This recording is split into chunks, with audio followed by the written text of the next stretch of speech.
Hi, Moritz. So yeah, tell me a little bit about your story. I'd like to learn kind of how you got into sim racing and what you've been up to lately. Yeah, hello. Thank you for having me on the podcast. Yeah, I got into sim racing quite a long of time ago. Like I think I was 7 years old when I first drove against my dad on his own computer. I think it was Race '07 in R Factor. He already got the wheel and pedals, so I was already hooked with that.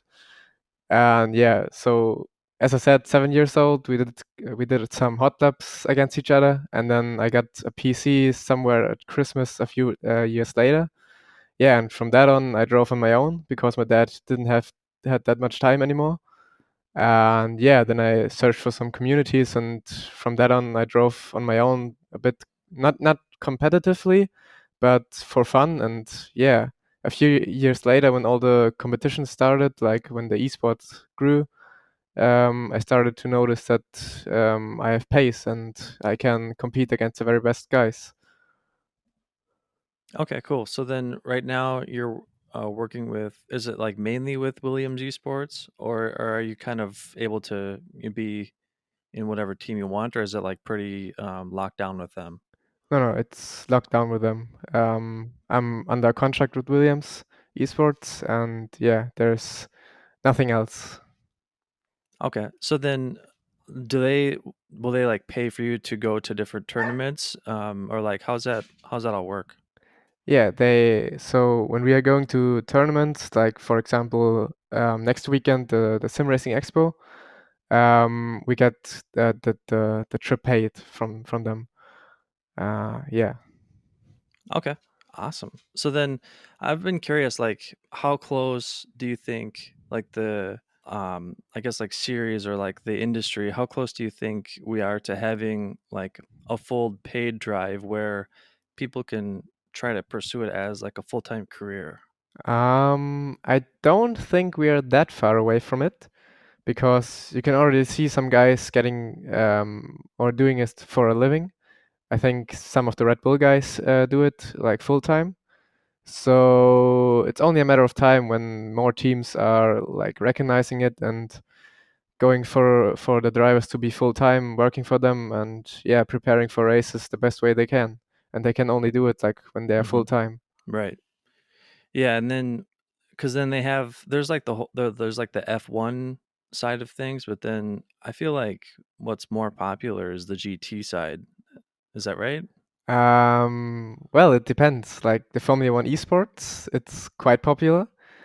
But yeah, in general, for all the drivers, I think in general, GT racing is more interesting for most of the people. Yeah, it's kind of what I see too. At least like there's more teams and more people that compete with the on the GT side, but which I mean does make sense too because I don't know, I guess it's kind of more relatable and um there's also like the team aspect which makes it interesting. So, but yeah, so I was looking at kind of a deep dive on your Twitter feed and you've been basically on every like sim racing platform like Race Room, iRacing. Have seen like Gran Turismo and and everything on here that you've been competing in. And do you have like a favorite? Which like do you think that there's one that's kind of standing out against the rest? Yeah, I like to try different stuff. Like as you said, I was in GG Sports, iRacing, Race Room, and all the stuff, but I mainly use iRacing and Race Room because those are the one that I like the most. But for example, last week and this coming weekend, I tried to qualify for R Factor 2, the world fastest gamer. So that was the first time for me I tried R Factor 2 and it worked out and I had quite a lot of fun doing it, but I can't see myself doing it like for a long time, but only for this competition. But doing iRacing and race room for a long time, this is my thing. That is what I enjoy doing. But yeah, I like to try other sims out for like a short amount of time. Yeah, yeah, for sure. I feel like I mean I've always been sort of like more favorable to iRacing, and that's really what I've just kind of stuck to.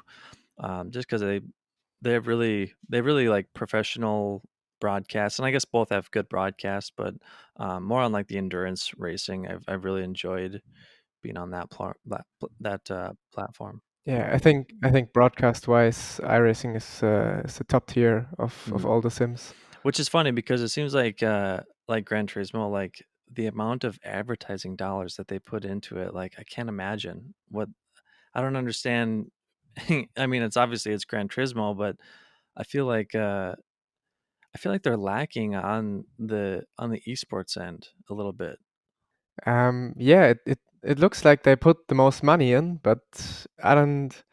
You don't see a lot of like content on the internet. I was at the GT Sports World Tour event at the Nürburgring a few no, it was already some months ago Mm, at the 24 Hours of Nürburgring. I think they were there, and the production is crazy. It's huge. They put so much effort into it that all is going well perfectly and all is covered well, but yeah, it doesn't feel like they really want to go deep into the esports. I don't know. They put a lot of effort in it, but it doesn't feel like um, content is coming out of it. mhm. So it's a bit strange, but I can't really explain how it feels. But yeah, Right. Yeah, I've noticed that too. Like their production is always super high and like big budget, but it seems like the streamers and everything is usually like either Race Room or iRacing. And the content, like you say, is coming more from those. But yeah. yeah, kind of interesting. So like, do you have like a like a all of these different like tournaments and competitions and series that you've been traveling to? I mean, what do you think? Is the one like what do you think is the series that stands out or has the best chance of like going mainstream? Ooh, yeah. I gotta say it's. I never was at this event, but I gotta say it's Formula One Esports because it has a platform to grow an audience. It has the best production, and as you can see, it has the most fans. When you search it up on YouTube, it has the most views and all this stuff, and it obviously has a good partner in the background, like with Formula One, to make advertisement for it. So I'd say this has the most. Yeah, it can grow like the most. Yeah, for sure. That's what I've kind of noticed too, especially because like the main Formula One channel, like they've been promoting the esports end, which obviously like they have a huge audience that they can try to convert over. Um, the only thing that I notice is like I feel like their physics is just really not there yet. No, but I don't really think they wanna go there. Formula One, the Codemasters game is more for like everyone. It's not for the hardcore simulator drivers. It's for everyone. That's why it is on console and all that stuff. And I don't think it's really bad. I tried it some days ago at my brother's um, home. He had the game. I tried it, and it was fun. It wasn't really realistic, but it was fun to drive, and that's Mm. what it comes down to. Yeah, it's a good point. I guess like if you're looking for an audience of people that are going to, eventually buy it, you want the arcade style is going to be more popular. And I think maybe that's I don't want to say Gran Turismo is on that end too, but um yeah, I see what you mean. Like the like we all kind of especially in the sim racing world, we all grew up, driving the Gran Turismo games. Yeah, You exactly. know, like everyone has. So yeah, it's pretty cool. But yeah, it's interesting.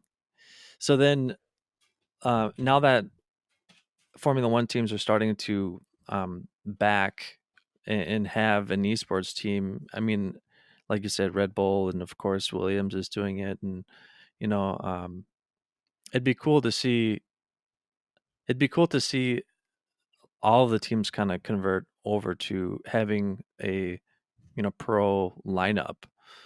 But but yeah, like you said, it's looking like it's just a couple years away. But I mean, what do you think? Do you think there has to be like is it just a matter of getting these bigger teams and these bigger names on board, and then the marketing will naturally come, or do you think that like the audience needs to grow? Or I'm just curious of like how do you see it going to the next level where there can be paid drives?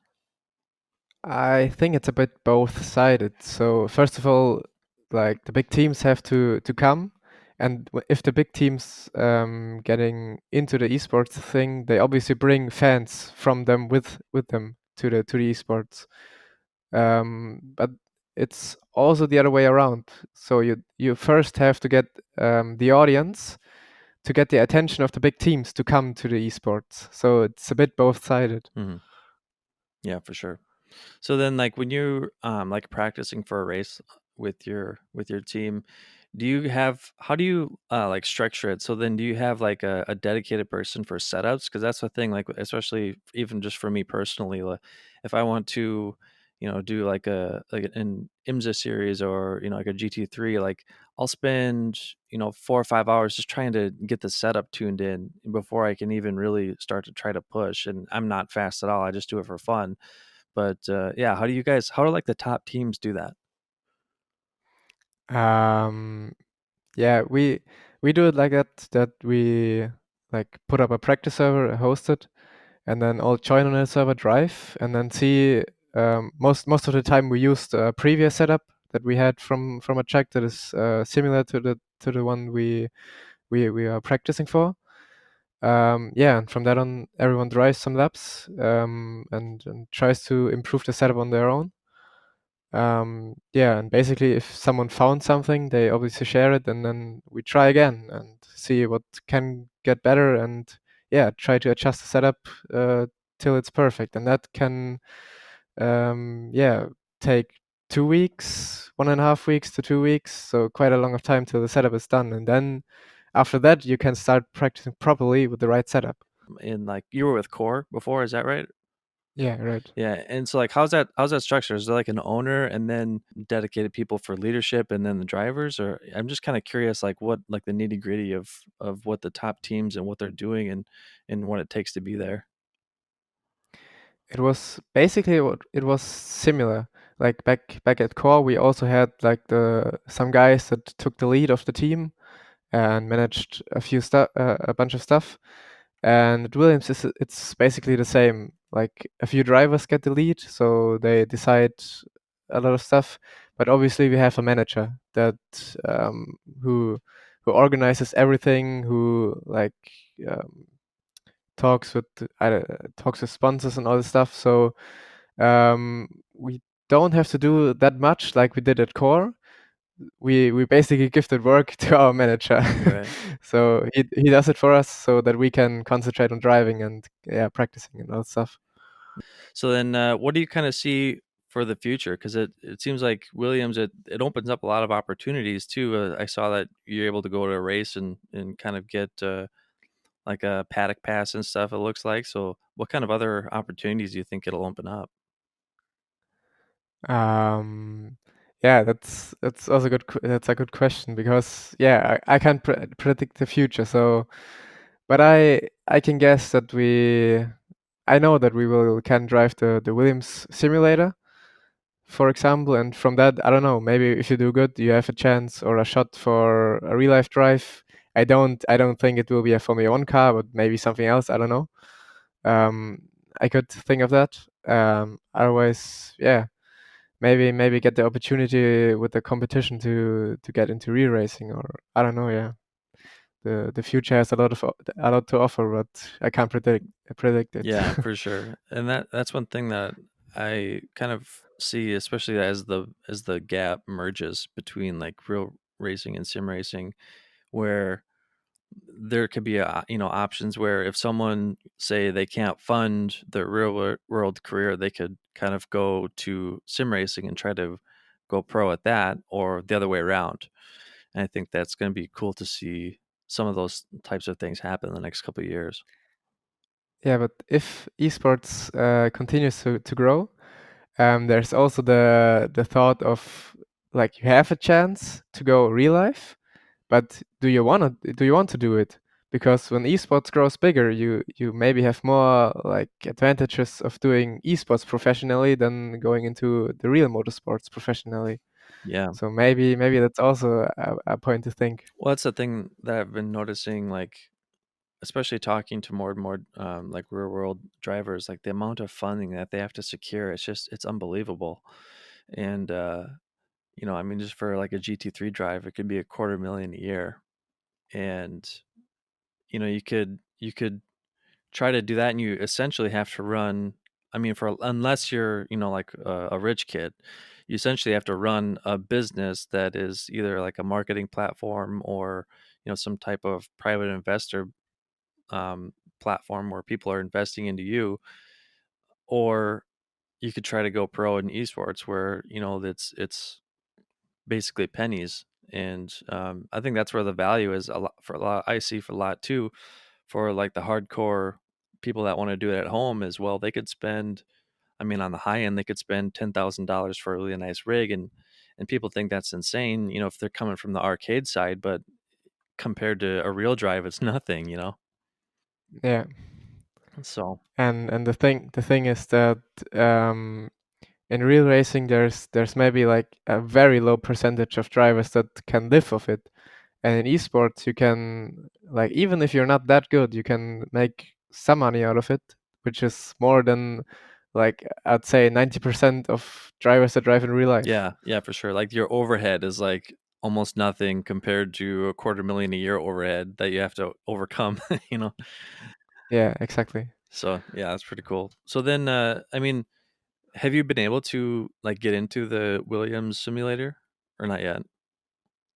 Not yet, but I can say because Javi leaked or my manager leaked some photos on Twitter from the new esports launch. So we are getting some simulators in there to prepare and do some events maybe in the future. And yeah, we will visit that in a few weeks, I'd say, and maybe we can get a shot at the Williams simulator. Yeah, that'd be cool. So is that at the Williams factory? Yeah, it's at the HQ. And is that, I'm guessing, in Britain? Yeah. Cool. Yeah, that'd be awesome to see that. But yeah, I think that the industry is gonna really explode in the next couple of years here.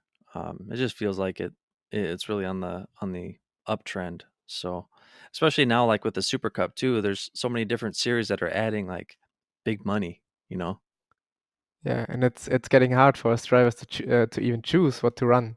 Like a few months back, you were able to choose like the series. Oh, yeah, there's some money, and this is exciting. I want to run this.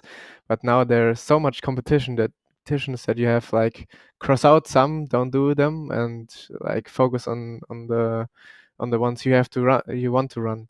right? And yeah, it will be much more harder in the future when there are more competitions that you obviously want to run because it's maybe exciting, but yeah, there's too much other stuff going on, so you have to cut out some competitions and focus on like only a few ones.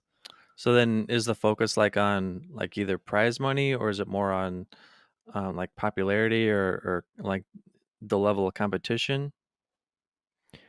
um from what perspective, like from the driver's perspective or from the manager's perspective? Well, I guess both. I mean, which do you guys prefer?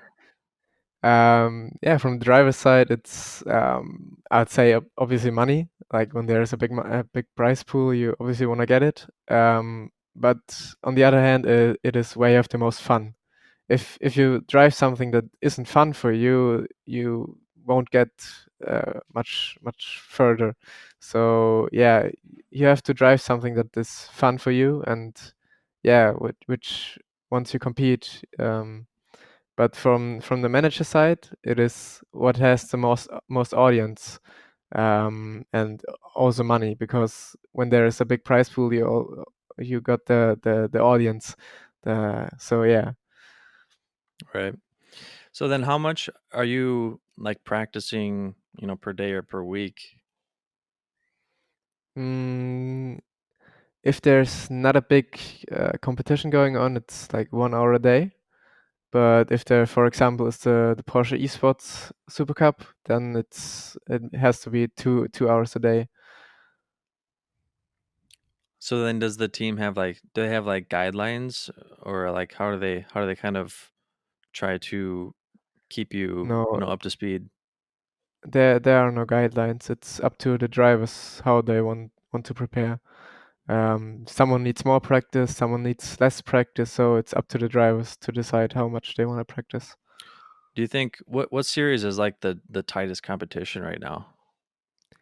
100% the Porsche Esports Super Cup. Right. Yeah, that's what I was kind of thinking too.